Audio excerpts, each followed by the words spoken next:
inclusive isso está lá na escala, informando aí os nossos palestrantes, está escrito lá. Então, nós agradecemos a presença de todos vocês. No final, nós voltaremos aqui para realizar o passe virtual, a energização da água.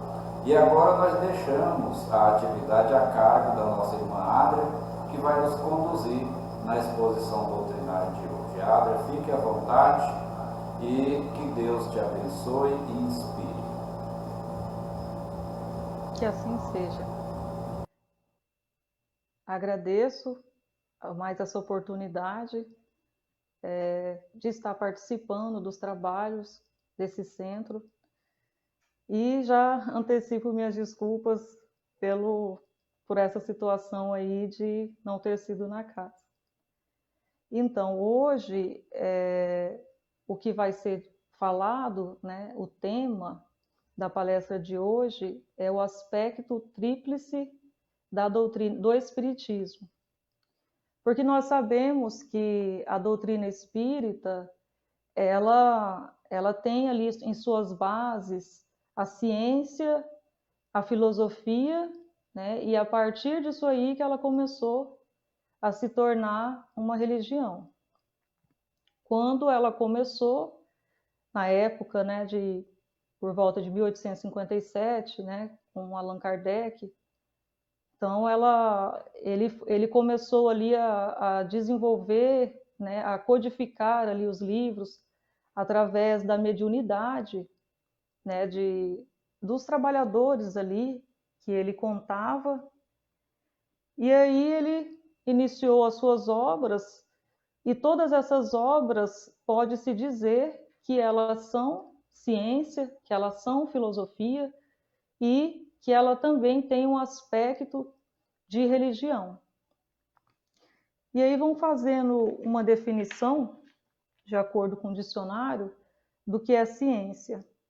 Ciência é o conjunto organizado de conhecimentos relativos a um determinado objeto, especialmente os obtidos mediante a observação, a experiência dos fatos e a um método próprio. Soma de conhecimentos práticos que servem a um determinado fim. Nós sabemos que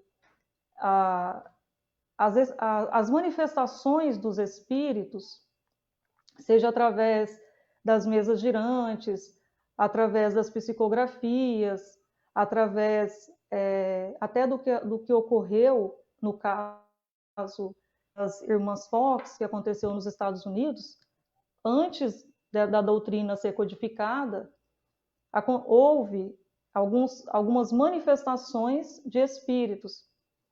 Então, no início mesmo, essas manifestações, elas ocorreram com essas irmãs. Elas eram crianças, moravam num vilarejo, né? Moravam nos Estados Unidos, em um vilarejo.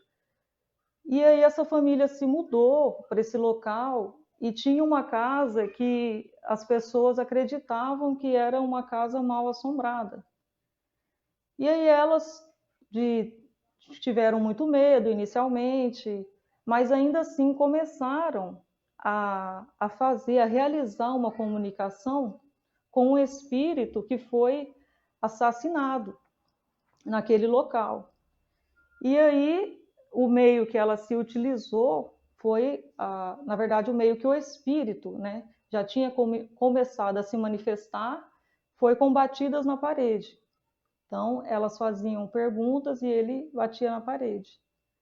E aí também houve mais para frente um sistema que ele era formado em relação, para elas entenderem, né, o que esse espírito falava. Então, eles usavam uma língua de uma seguinte forma: a letra A era uma batida, B, duas, e assim sucessivamente. Então, elas conseguiram, de fato, manter essa comunicação e, inclusive, ou os vizinhos ficaram sabendo disso, eles tiveram notícia, outras pessoas viram que aquilo ali realmente acontecia, que não era um charlatanismo. Assim mesmo, algum tempo depois, elas foram excluídas da igreja, foram mal vistas pela sociedade, foram tidas como bruxas. E aí a gente sabe que teve, entre muitas situações que houve entre espíritas, né? No caso delas, ainda não se diziam que era espírita, mas eram manifestações de espíritos. E aí elas tiveram que negar tudo aquilo por uma enorme pressão. Então, a doutrina espírita, ela é uma ciência também, porque tudo o que, toda a comunicação, ela é inconcebível, ela não pode ter como verdade algo que também que não tenha um conteúdo bom, né, que tenha ali informações reais, coisas que fazem sentidos, né, coerentes. Além disso, também o Allan Kardec, ele trabalhava com vários médiums. E para ele, apenas um espírito comunicando através de um médium, além do conteúdo que ele analisava, para ele realmente admitir que aquilo fosse uma verdade, tinha que ser vários médiums. Então, além da leitura do conteúdo, tinha que esse espírito manifestar entre vários médiums. E aí, nós temos que o espiritismo é a ciência porque estuda à luz da razão e de pesquisas específicas os fenômenos mediúnicos, os fenômenos provocados pelos espíritos, e que, na verdade, são fatos naturais, né? Então, assim, não existe o sobrenatural, né? Na verdade, esse sobrenatural é esse plano astral, essa outra dimensão, né, que é um fato, não é algo subjetivo, algo que se acredita-se que exista, mas que não faz parte ali de algo que seja comprovado, né, com ideias válidas. E aí Kardec ele afirma que o espiritismo é uma ciência que trata da natureza, da origem e do destino dos espíritos, suas relações com o mundo corpóreo. E também o espiritismo é uma filosofia porque ele tem o interesse de ampliar a compreensão dos fatos, a compreensão da sociedade, porque uma filosofia ela vai estar tratando dos assuntos da ética, ela vai estar tratando dos assuntos do comportamento, né, entre várias coisas que ele para fazer sentido, né, essa obra, essa filosofia, ela tem que ser algo que vai estar moldando o ser humano, moldando o indivíduo, moldando as relações desse indivíduo.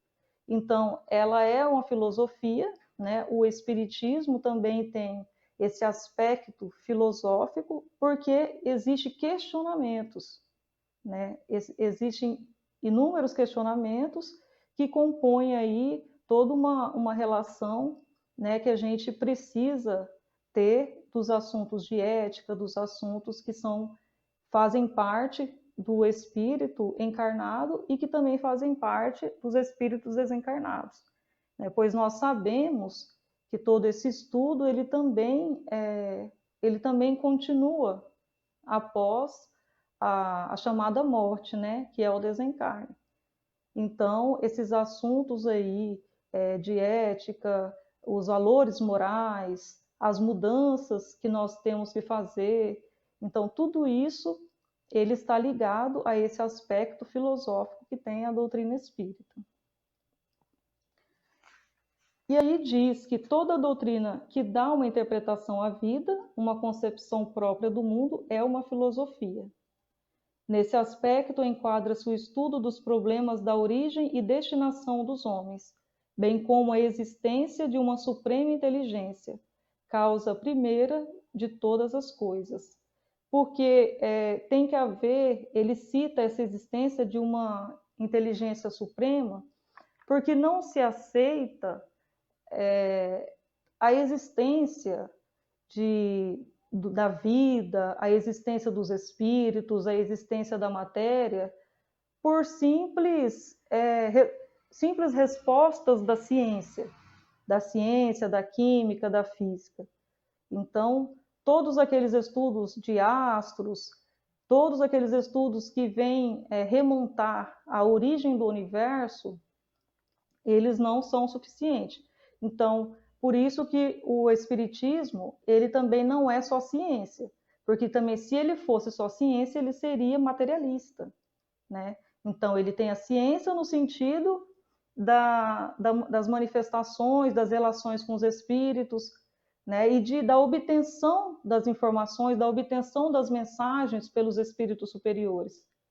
Então, nesse sentido, ele se utiliza da ciência, porque esses métodos, né, que existiam, né, e hoje, na verdade, já não é com batidas na parede, com mesas girantes, né, hoje tem a psicografia e outros, né, outros tantos desenvolvimentos mediúnicos que quem estuda a doutrina espírita começa também a estudar esses desenvolvimentos mediúnicos. Então, aí, nesse sentido, é ciência. Porém, na parte em que não se admite que nós somos apenas seres biológicos, que nós viemos apenas da explosão, então, a partir daí, já vem a ciência a fazer, a dar outras respostas, né? A filosofia dá respostas aonde a ciência também parou.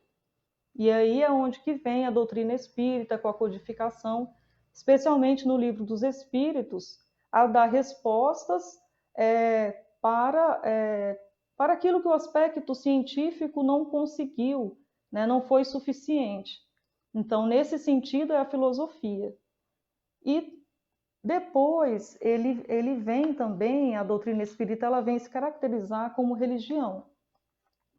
Mas a religião, como sendo algo na fé, uma fé raciocinada, né? Na fé no sentido que existe uma inteligência criadora, né, da humanidade, né? Uma inteligência que criou tudo o que existe.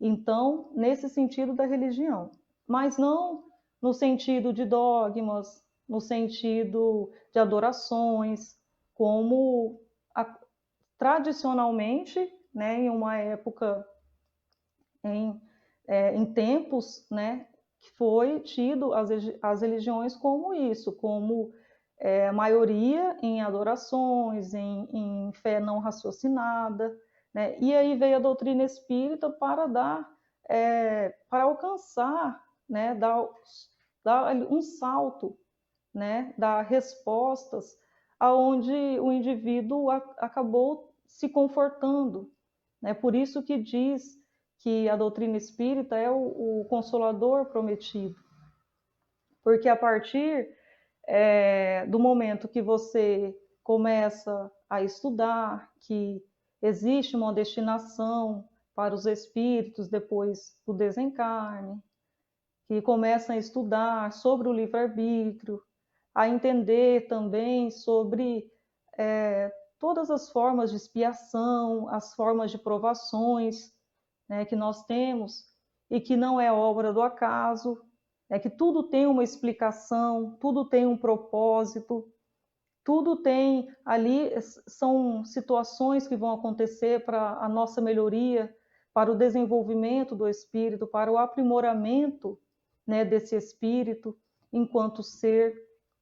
Então, a partir disso, a partir dessa doutrina, nós temos que é o Consolador prometido, né? A partir do momento ali que não se admite mais que nós sofremos apenas porque temos que sofrer, por as provações que nos vêm, muitas dolorosas, é apenas por uma vontade de Deus, né? E todas as respostas que até para coisas que a princípio se pareçam que são injustiças, até essas injustiças tidas como vontade de Deus. Então, para a doutrina espírita não existe essa vontade de Deus, né, nesse sentido de sofrimento. Então, a partir disso aí, começou-se as pessoas que realmente são adeptos do espiritismo a se confortarem, né?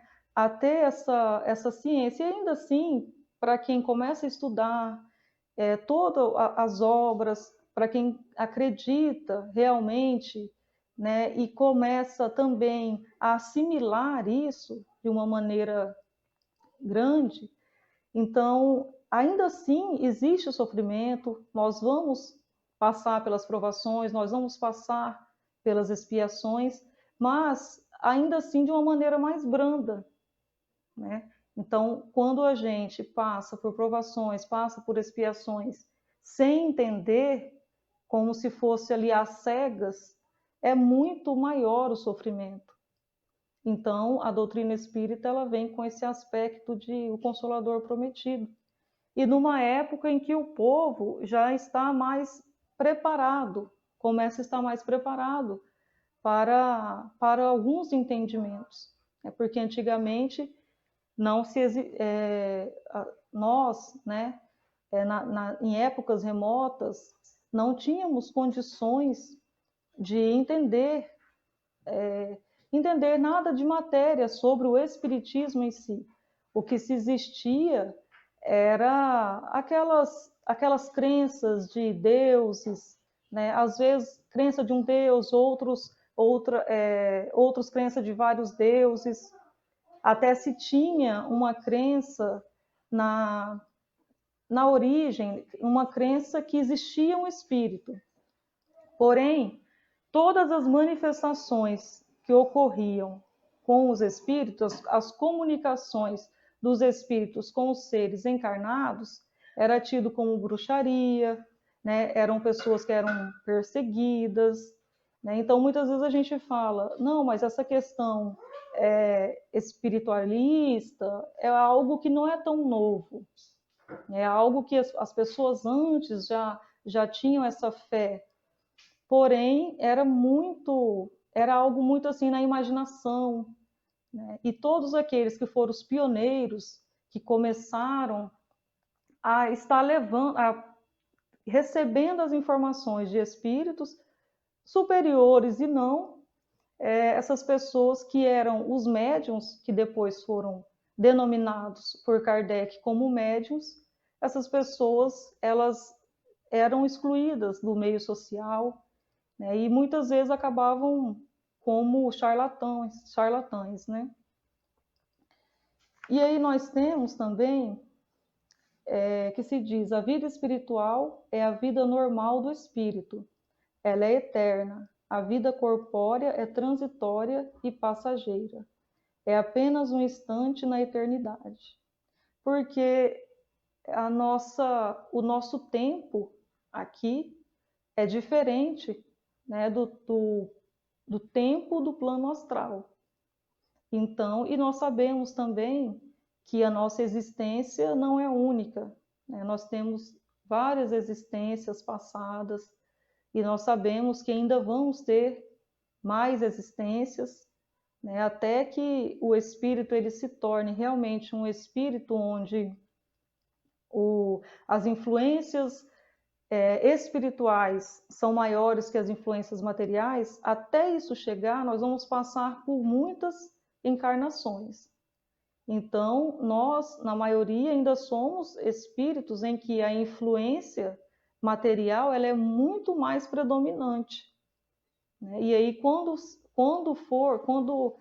no caso daqueles espíritos, né, onde diz que Deus que habita em mim, né, é Jesus que vive em mim, espíritos ou pessoas que já têm ali uma caminhada na caridade, na transformação moral, né? Então, muitos desses vão vir se realmente eles quiserem, eles vão ter uma certa liberdade de estar encarnando ou não.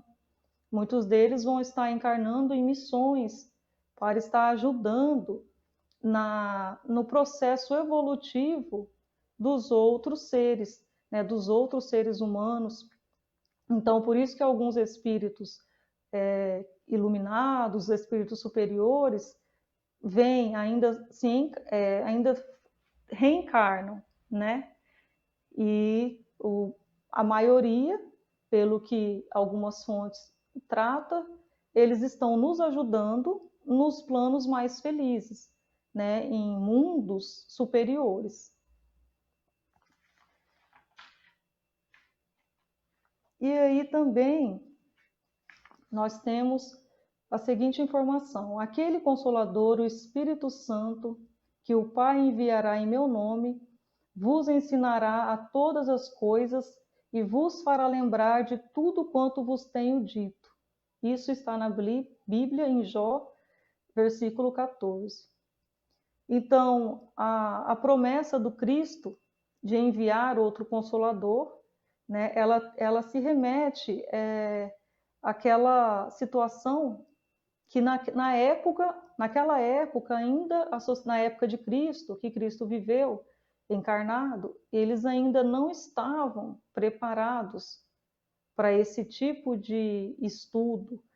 Eles ainda tinham ali muitas restrições, inclusive intelectuais falando, porque eram poucas pessoas que tinham as condições de estarem estudando, de estarem fazendo leituras. O estudo era para poucas pessoas. Então, e eram poucas pessoas que tinham também acesso aos textos sagrados. E por uma série de situações, aquele momento não era ainda o momento em que seria ali uma terra que poderia lhe dar frutos, né, nesse sentido. Então, Jesus já sabia que a doutrina espírita seria o Consolador, que veio, né, muito tempo depois.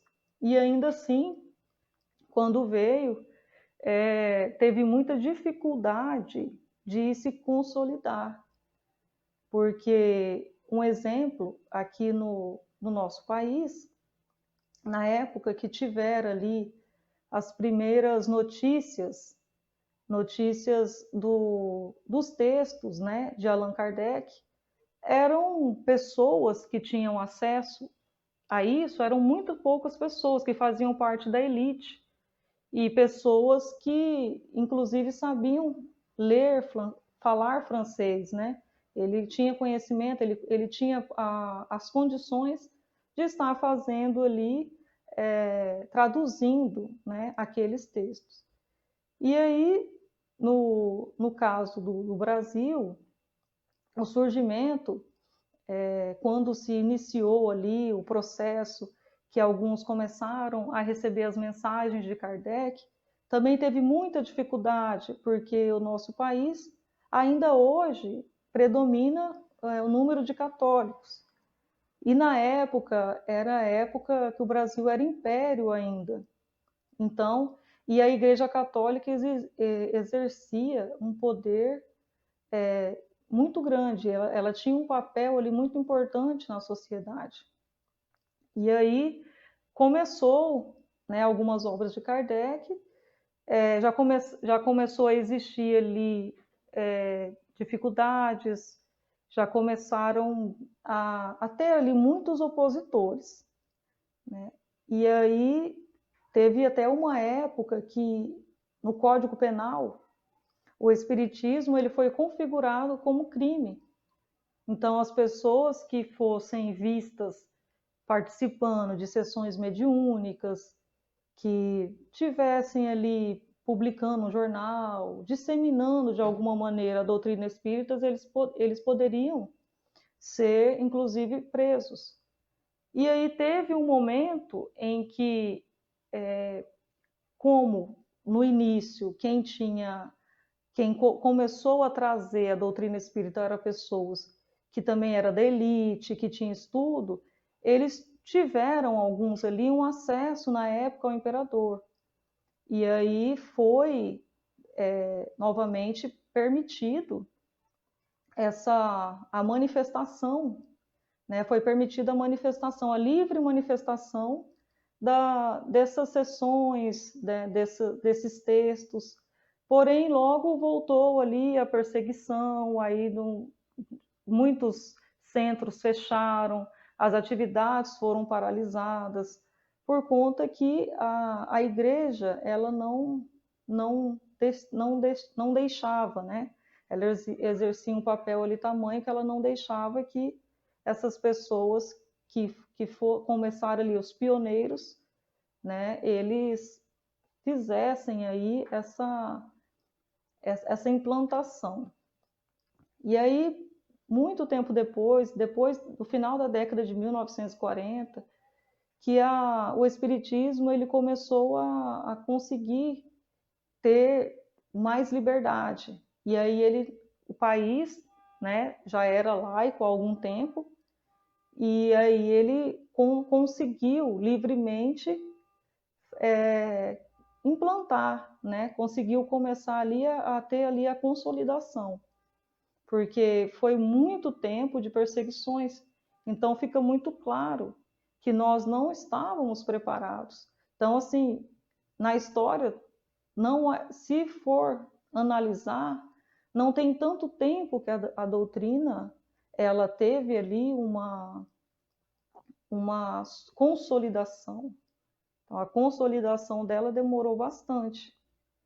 E ela já sendo uma religião que já veio depois, né, das demais. E nós sabemos que, ainda assim, com todas as dificuldades, com todos esses processos aí de proibições, de paralisações, nós sabemos que no Brasil ela conseguiu se expressar bastante devido ao fato de que aqui as pessoas sempre tinham uma cultura muito na fé. Então, existia ali a cultura indígena, existia a cultura africana. Então, isso aí, por essas pessoas, elas não serem, em sua essência, materialista, né? Totalmente materialista em relação a muitos outros países. Então, aqui é tido como que a pátria do Evangelho, né? Então, o Brasil, ele é tido como a pátria do Evangelho. E também onde existe um número maior de espíritas é aqui. Então, por isso que alguns dizem que é o farol, né? Alguns autores citam que o Brasil é o farol das mensagens do Evangelho de Jesus. E aí teve a criação da Federação Espírita. E o seguinte, na época da criação da Federação Espírita, ao mesmo tempo, existia as obras de Rustang.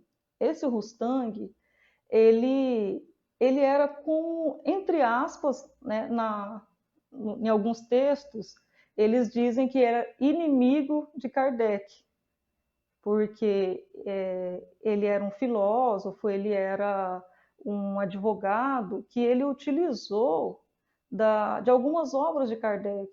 Então, ele se dizia espírita, mas ele se utilizou de algumas obras, de textos de Kardec, e inclusive ele deu uma distorcida. E no Brasil, alguns seguidores, os pioneiros, começaram também a usar essas obras como referência. E aí foi uma das dificuldades também, ficou sendo o fato de que alguns eram adeptos das ideias de Rustang e outros eram adeptos da ideia de Allan Kardec. Mas nós sabemos que para ser espírita, para se dizer espírita, para realmente querer ingressar na doutrina espírita, ter o conhecimento, nós temos que ser adepto de Allan Kardec, porque é ele que codificou, né? Foi através dele que teve aí toda a mensagem dos espíritos superiores. E com toda a cautela, com todos os métodos científicos. Então, né, inicialmente no Brasil, existia uma situação em que alguns eram adeptos desse Rustang, outros de Allan Kardec, e alguns também tinham a doutrina espírita como algo místico, como fenômenos místicos, né? Então, alguns queriam levar o espiritismo para o lado do misticismo. Então, foi onde teve vários grupos que começaram a dividir. Então, teve várias subdivisões aí por conta desses seguidores de Rustang, alguns serem de Kardec e outros ainda querer levar a doutrina espírita como algo que fosse apenas pelo miticismo, pela questão de descobrir, né, coisas do além, tidas como do além, né, de ler a sorte, né, entre aspas, como diziam, ler a sorte. Então, nós sabemos que isso aí não são expressões do Espiritismo, não são expressões da doutrina espírita, porque a doutrina espírita ela não admite, né, no seu estudo não se admite o Espiritismo sobre essa ótica. Então, teve a dificuldade que teve do Espiritismo no Brasil, além de toda a situação que nós éramos um país extremamente católico, começou na França, né? E aí muitos não sabiam ler francês, então ficaram ali à mercê, à espera de quem sabia ler francês traduzir esses textos. E aí, depois da tradução desses textos, ainda teve essas divisões de pensamentos, de linha de pensamento. Então, tudo isso aí foi algo assim que deu uma adiada, né, na consolidação da doutrina espírita. Porém, logo ela começou as pessoas começaram realmente a entender que é através das obras de Allan Kardec que se vai ali ter realmente as respostas sábias, as respostas coerentes para todos os questionamentos. E também, depois, no final da década de 40, né, começou Divaldo Franco a iniciar um trabalho assistencial, começa também a campanha de Alta de Souza, aí inicia também um extenso trabalho de Allan Kardec, um extenso trabalho de Chico Xavier, né, na atuação da caridade. E tem também um caso, né, uma das situações em que uma pessoa com o nome de Maurício foi inocentada, né, foi um dos casos bem notórios, um dos casos que ficaram mais conhecidos de Chico, né, quando ele, através da psicografia daquele espírito que na verdade não, que as pessoas acreditavam que ele tivesse cometido suicídio, porém não foi suicídio, né, foi entre aspas aquela brincadeira que eles faziam com a arma. Então, através da psicografia de Chico Xavier, né, teve esse caso em que uma pessoa foi inocentada, e inclusive ali com toda a atuação da mãe da vítima. Então, esse foi um dos casos muito conhecidos.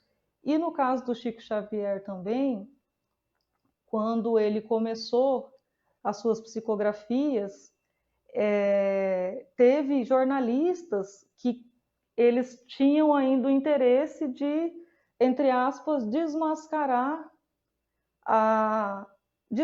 o trabalho do Chico Xavier. Até o Chico Xavier, até na época de Chico Xavier, ele foi tido ainda como um charlatão. Até no começo, né? Então, ainda na época de Chico Xavier, alguns queriam provar que ele fazia charlatanismo. E aí teve um jornalista que começou a participar, né? Ele começou não só a entrevistar, como estar ali no centro com Chico Xavier. Ele visitou a casa de Chico. Ele teve ali um tempo em que ele ficou observando de perto o trabalho do Chico Xavier. E aí ainda assim ele demorou para acreditar que aquelas psicografias eram realmente de espíritos e espíritos superiores. E aí ele verificou que na casa de Chico não existia livros, que na cidade que Chico Xavier morava não tinha na época uma biblioteca. E aí, durante alguns trabalhos de Chico, alguns trabalhos mediúnicos, esse jornalista começou a fazer perguntas profundas na área de economia, na área de física e diversas áreas, muitos questionamentos em que ali naquele momento Chico Xavier fazia as psicografias. E aí nesse momento esse jornalista acreditou que realmente não era charlatanismo. É claro que muitas pessoas já acreditavam que não era, mas ainda assim existia um grupo que acreditava que era charlatanismo. Mas a partir desse momento que esse jornalista ficou próximo de Chico e que ficou ali através de todo aquele método experimental, que também foi um método experimental, porque o jornalista ele fez uma série de questionamentos e os espíritos superiores que tinham aqueles ensinamentos, eles respondiam para esse jornalista. Então, nesse momento aí, a doutrina, na época de Chico, a doutrina espírita ganhou ali uma força muito maior. É claro que não apenas pela comprovação, mas por todo suas extensas obras, né, seu extenso trabalho na caridade, ele, Divaldo Franco. Então, eles foram ali um farol, né? Eles ajudaram muito a consolidar a doutrina espírita no Brasil. E aí eu vou deixar uma frase, que é uma frase de Platão. O segredo da mudança é focar toda a nossa energia, não em lutar com o antigo, mas em construir o novo. Obrigada.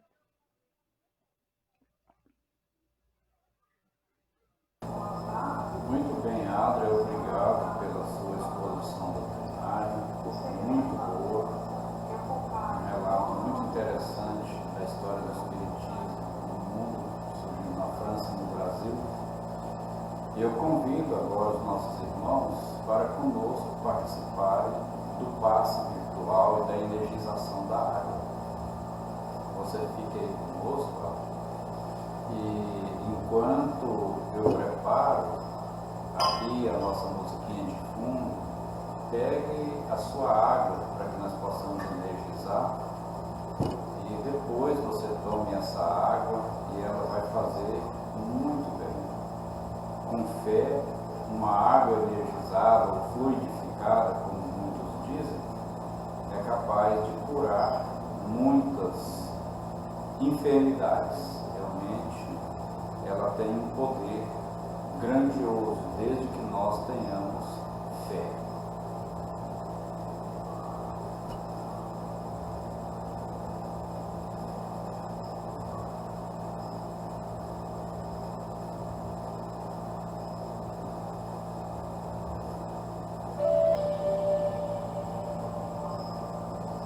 Volte sua atenção agora para esta água que está aí na sua frente.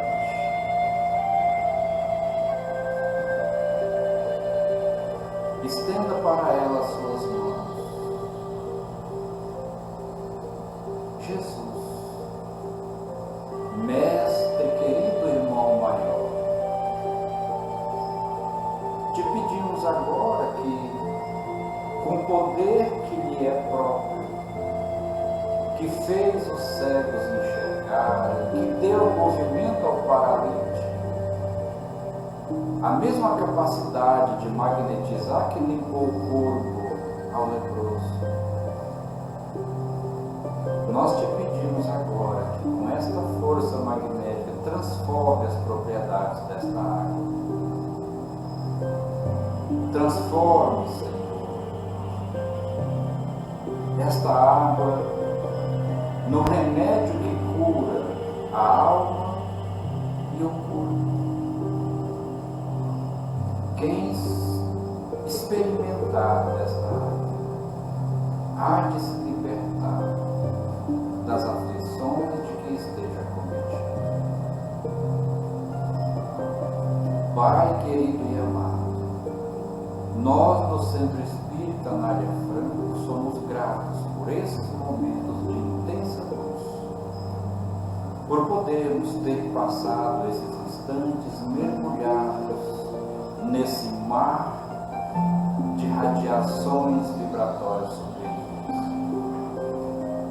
E desejamos no final desta atividade confiar a sua guarda cada um desses irmãos conectados conosco. Que o Senhor os proteja e livre de todos os males e perigos. Que o Senhor entre com providência nas suas vidas, diagnostique nos seus lares e dos seus afetos as maiores necessidades. E os atenda por acréscimo da vossa bondade que já é sem limites. E assim, acreditando, Senhor, que tudo será feito, nós dizemos obrigado e pedimos a permissão para encerrar aqui, em vigília, a nossa atividade, com a certeza de que, tão logo o nosso corpo repousar, o Senhor há de conduzir as nossas almas para mais aprendizagens, para trabalhos edificantes, que vão contribuir para que estejamos construindo o nosso lugar nos planos superiores desde esta vida. Louvado seja o seu nome, agora e sempre. Que assim seja.